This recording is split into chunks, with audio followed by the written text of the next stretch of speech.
can you purr into the mic, please? Good girl, Kimiko-chan. いい子だね, Kimiko-chan. いい子だね. Hi, I'm LadyJenevia, and welcome back to another video of me ranting about the military-industrial complex, or at least I will be. Just give me a few minutes. I will say something about it, I'm sure. As always, I am here for a new spoiler review of Dickinson Season 3. Episode 9 is entitled Grief is a Mouse, and before we get into the events and reconciliations of this episode, let me first share the do not reveal plot spoilers that were not supposed to be revealed before they aired. You're probably going to yell, no, not at me, just in general, when you hear what these do not reveals are. The first one was George enlisting and going off to war. The second was the Taylor Swift song, Ivy, feature, and then in parentheses it says, our gift to the Emmy Sue superstans. Here's what really kills me about that particular one. My vague recollection of what some of the fans said to me on Twitter is that this got revealed in an interview during the show's press tour. I believe it was Hailee who was the one that let it slip first. Then whatever outlet posted that clip quickly deleted it, but of course you are far too slow to stop Hailee Steinfeld's stans, so they had already downloaded or screen recorded it and blasted it all over the Bird app and just the internet and social media in general.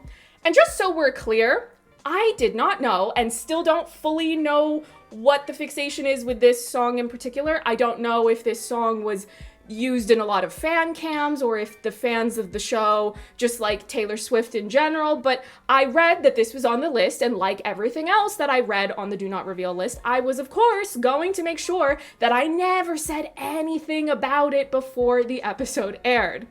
What I don't understand is, how do you screw this up on so many levels? Did you, or did you not, tell Hailee Steinfeld and your other talent to keep this surprise under wraps? If so, why didn't you bother to tell her that if you're bothering to insist to the press that we stay quiet about it and treat it like a surprise present for the show's fans? If you did tell her, but she just forgot, she's a human being and she can make mistakes just like anyone else, why did you still send the footage of her leaking it to the outlet? For those of you who don't know how junkets like these work, there are usually publicists sitting in on these interviews, and it's all but a guarantee that this is the case when these are interviews being conducted virtually. If you've watched some of the interviews that I've done on my channel, sometimes I'm just sitting with talent and there were not any publicists sitting in on the session because we've booked that interview in such a way where I'm the one that's recording it on my end through StreamYard, and the publicists just don't feel the need to be sitting in on the interview, so it's just me with the talent. My recent interview with Ilda Mason from Steven Spielberg's West Side Story is an example of that. It was just the two of us sitting in the virtual room on StreamYard while I recorded it. However, if it's a major junket like the Dickinson one, where tons of outlets are being booked for just a couple of minutes per interview, the publicity team that handles the junket are the ones who record those interviews, and then they send that footage out to each of the outlets. Oftentimes, when I've participated in those types of interviews, they've set it up through Zoom, and the publicity team will type into the sidebar to give you the countdown reminders of how many minutes you have left, if you only have time for one more question, or if you need to wrap things up whenever the talent stops talking through whatever tangent they're currently on. An example of those types of interviews on my channel are my somewhat recent interviews from the press junket for the Hulu series Wu-Tang: An American Saga, which is a good show, by the way, especially if you would like to learn a bit more about the creative and personal origins of the group Wu-Tang Clan. Anyway, my point in explaining all of this is, even if Hailee overshared a detail that she wasn't supposed to at that particular moment in time, why wouldn't you, as the publicity team, either delete that clip from the footage before you send it along to the outlet, or type an extra note into the email to the outlet to remind them not to share that clip? The other point I would add here is that even if Hailee just forgot, because she's a human being, and you as the publicity team got swept up in the shuffle of how many interviews you're trying to manage on a press junket, why would you, the people on the major outlet that posted this, disregard the do not reveal list? Clearly, there was some sort of issue that arose from this, or else you would not have deleted the tweet. Now, for any of you who are watching and wondering why is she going on about this, I want to make it clear that I'm not angry about the leak because that's far too strong of an emotion for the situation at hand here. It in no way affects my quality of life for a particular piece of trivia about a song being leaked far in advance of it actually airing when it's being released to the masses. At most, I would say that I'm mildly perturbed because, as smaller media, if anyone of my channel size, status, or lack thereof were to be so flagrant in disregarding the rules given to me, the risk of repercussions are far more severe. But what exactly does me trying really hard to give thorough discussions and coverage of this series yield me in return? What do I get for trying very hard to respect the guidelines that have been given to me by the higher-ups? Not a single thing. I'm just saying in 2022, I want to try to indulge more. Just make the most self-indulgent video topics. Should I do one about how Luke Wilson was the definitive Y2K love interest? Because that's a thing that I've been thinking about. That was a very long tangent. I'm aware of that. So, on to the final do not reveal for this episode. Revealing the exact placement of or too many details about the intimate Emmy Sue love scene. If I'm being honest, I have no idea why so many fans knew that there would be some sort of romantic entanglement between the pair of them in this episode. I've seen people on the Bird app bringing it up repeatedly, even in my mentions, and I've had to just sit there like that I pretend I do not see it meme, just trying to mind my own business.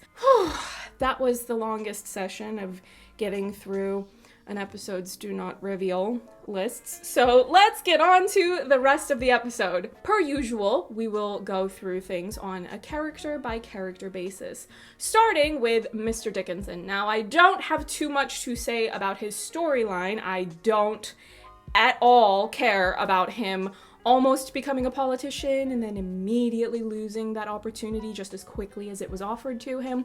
What I do want to briefly get into is the joke about Republicans being on the right side of history. I have issues with this joke, but not for the reasons you might think. In hearing that joke, I am left to presume that the humor from this joke is supposed to be stemming from the premise that Republicans are not socially or politically progressive about numerous things. That's true. However, the joke is still not funny to me because the implication that I got from the joke is that it's suggesting that you should choose the other major party in the US political scene, the Democrats, and that is just as terrible of an idea. And what wonderful timing that it's a day of the week ending in the day suffix, which means that the Democrats have done something terrible yet again, particularly as it pertains to what? That's right, the military-industrial complex, which further plays into the themes of Dickinson regarding war. The House just passed a $778 billion Pentagon budget, which is $37 billion higher than last year's military budget. The US is absolutely abysmal when it comes to everything that is important for the well-being of the people at large in regards to things like affordable housing, wages, education, healthcare, sick leave, parental leave, infrastructure, and look very carefully at this table of numbers. Democrats in office were just as overwhelmingly voting in favor of funding war crimes as Republicans.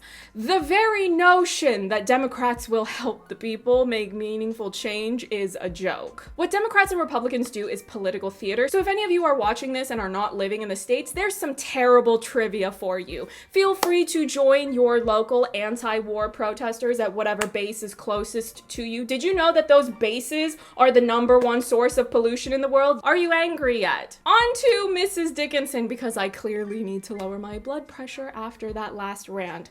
I actually really enjoyed her episodic arc this time around. This was, in my opinion, a much better use of her as a character and of Jane as an actress. It was really touching to go through this brief but meaningful exploration of grief and of trying to achieve some sort of deeper understanding of how to cope with grief, how to carry on. The timing of this airing feels poetic in a way because of that viral clip of Andrew Garfield in which he had some really insightful wisdom to offer about grief and how grief is a good thing because it's just unexpressed love. The show was doing an act of kindness by having Emily help to guide her mother through being able to express that love for her sister whom she lost, and being able to let her go insofar as she doesn't have to feel like she hasn't been able to say what she wanted to say when she was alive. Now she has, by way of the mouse. By the way, that mouse was so cute, and I'm just so glad that it got to be part of the story without it just being present for a scene in which women are screaming in fear over seeing a mouse. I have never found mice scary in my life. They're not trying to hurt anyone. They're just trying to live their lives on this planet like the rest of us. Next point, I can keep it brief. Henry got a promotion to the rank of sergeant. I love that for him. It's very well deserved. Higginson is also going on a sabbatical and wants to go meet Emily Dickinson. No spoilers for episode 10, but I also love that Henry gave Higginson all those letters that he hasn't sent, and the line, "some white girl wrote that," it really gave me a chuckle. Quickly switching gears now, the Dickinson siblings reconciling. When I said in last week's spoiler-free review that this episode would be about reconciliation, I assumed that a lot of you would figure it would mostly be about Emmy Sue, but hopefully this particular reconciliation came as a welcome addition to the development of the many stories that have been happening on this season. I really missed seeing all of them together, just vibing and bantering as siblings. They've been on the outs for more or less the entire season, and I've been waiting for them to make up, and now they finally have. I don't know how historically accurate this particular plot development is as far as the real Austin Dickinson, but as for the fictional Austin Dickinson in the show, I love that he agreed to just let his sisters do their own thing. When they did the big dramatic reveal in which there was that fight between Emily and her father, I was definitely feeling the drama, but part of me was just a little bit confused because my understanding was that maybe women were not able to legally inherit things back in the day. I was trying to Google what the laws regarding inheritance were in the US in the 1800s, specifically for women, and I couldn't really get a clear answer, but I knew from growing up reading and watching Jane Austen stories and their adaptations that it was a recurring plot point in those English stories, so it would not have been much of a reach for me to assume that US laws would have been similarly sexist. I'm not condoning what Mr. Dickinson did, mind you, I'm just saying it's what I would have expected him to do. If I'm not mistaken, it was not that long ago, I don't know, maybe 40 or 50 years ago, maybe a bit longer, that women were not able to rent rooms in apartments or maybe even buy real estate without a man co-signing or something like that. I'm fuzzy on the details. I don't remember where I heard this, so don't quote me on that. Dickinson did say, after all, that for women, the future never comes, and really, it's still true. Why is Roe v. Wade being attacked again? Not saying that all women can even get pregnant, but it's the principle of the matter. Anyway, let me not go on that tangent, or we shall be here all day. Back to the Dickinson siblings, Emily was completely right to say that she and Lavinia are being treated just like another piece of property. Austin was right to say that their father messed all of them up. Emily was completely right to say that Austin was right and that she never should have chosen their father over him. Truly, I have been vindicated in saying that people needed to ease up on Austin because we needed to remember that Mr. Dickinson was always the worst person on this show. And finally, Lavinia was right to stand up for her cats. I know I was just really nice and complimentary to Emily and Austin, but both of you suck for trying to get rid of Lavinia's cats. Austin was really out here nickel and diming over the cats having sustenance, spoken like a dirty capitalist, and I'm going to need you to rein that part of yourself back in. Burn it, and bury the ashes in the woods. Thank you. George enlisting. Don't have a whole lot of feelings about that specific development in the story, but it does serve as a catalyst for Austin revealing how he paid off the barman to go serve in his place. draft dodging. Fun fact, Muhammad Ali dodged the draft because, among other reasons, he was ethically opposed to the Vietnam War. That is one of many reasons why he was a legend. It caused a huge blowback to his professional sports career, not unlike another legend, Jane Fonda. I love her. Anyway, I do stand by my previous feedback about how it's important to remember that Austin's version of draft dodging has multiple points to make, including how he is incredibly privileged because of his wealth, which significantly aids him in his ability to just not do what all those other men are being forced into doing. But I also really like the messaging of how they're making a point that him staying behind is still an opportunity to do things for the greater good. I do think it's sweet that he wants to be there for his child, but the larger message of how this revelation plays out seems to be more so about the importance of Austin doing something bigger than just that, which in turn is an important reminder to the audience to try to make a difference too. There's that line, "You don't have to go to war to be a man," which is important to include because the military-industrial complex tries to conflate the idea of honor or sometimes manhood with something like enlisting to be a cog in the machine of the military-industrial complex. I also feel compelled yet again to remind people that Hollywood has constantly enabled the military-industrial complex by way of taking money to do propaganda projects that romanticize and glorify the idea of enacting war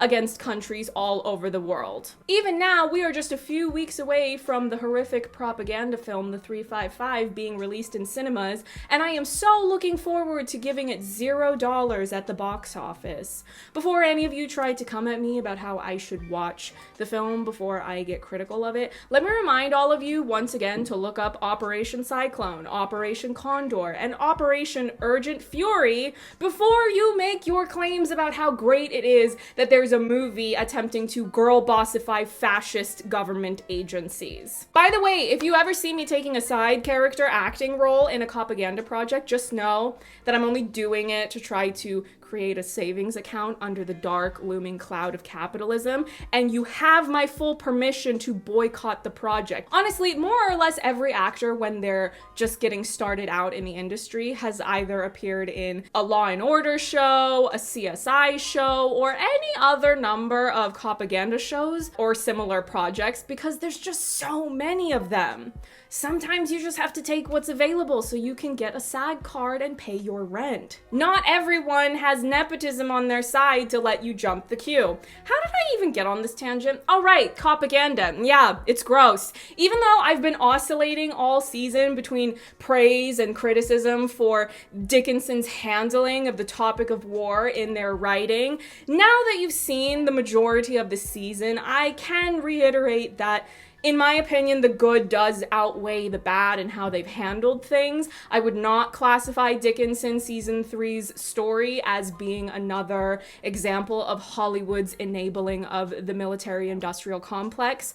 Finally, the moment many of you have been waiting for, not only in this video, but in the season, Emmy Sue hooking up. By the way, thank you for listening to my rants and the lead-ups to the fluffy parts of this review. That actually reminds me, if you have anything you would like to bring up or that you would like for me to bring up in regards to Emily and Sue's season 3 story, be sure to leave it in the comments because I have not written my video specifically just about Emmy Sue in season 3 that I'm going to be posting after all the episodes have aired. I'm trying to keep different talking points in mind, and it would be helpful if they were aggregated into one place, specifically this video's comment section.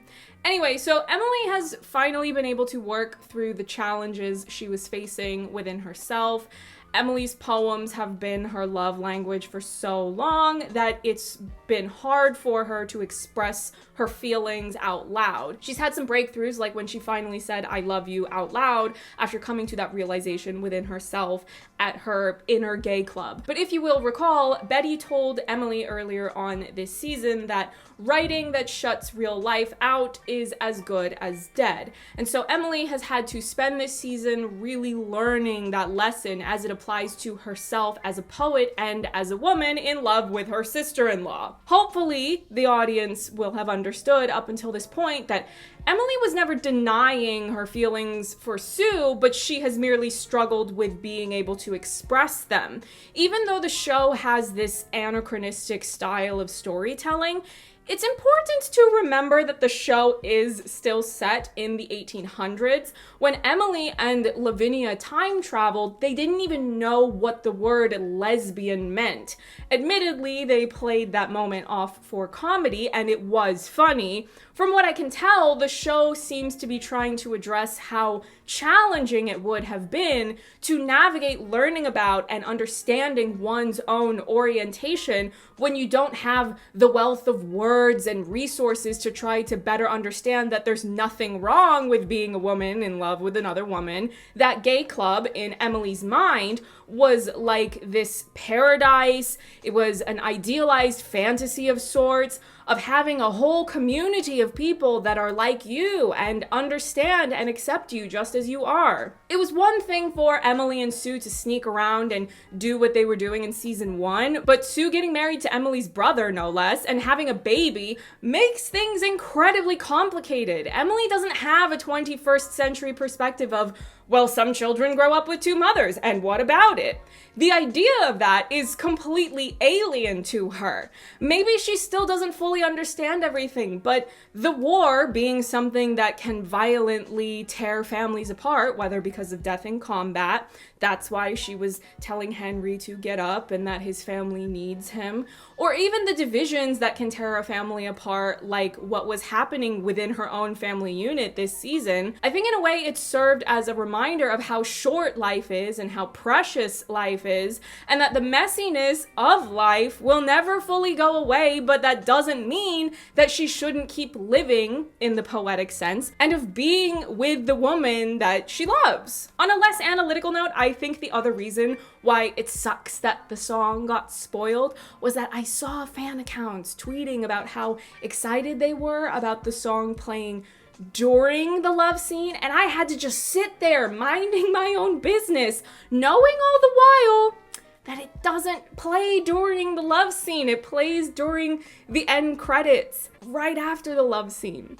If you'd like, you could always make a fan cam where you just swap the show's audio out with the song playing over that scene instead and post it on TikTok. That's going to be all for this video. Thank you so much for watching. Don't forget to comment if there's anything you want me to address next week, when we can get into whatever you'd like to get into regarding the Emmy Sue Season 3 arc.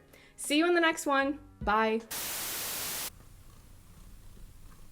Can you say hi? You're going to the vet this month. See, I'm getting my booster, and you're getting your own vaccine too. Yeah. Can you say hello?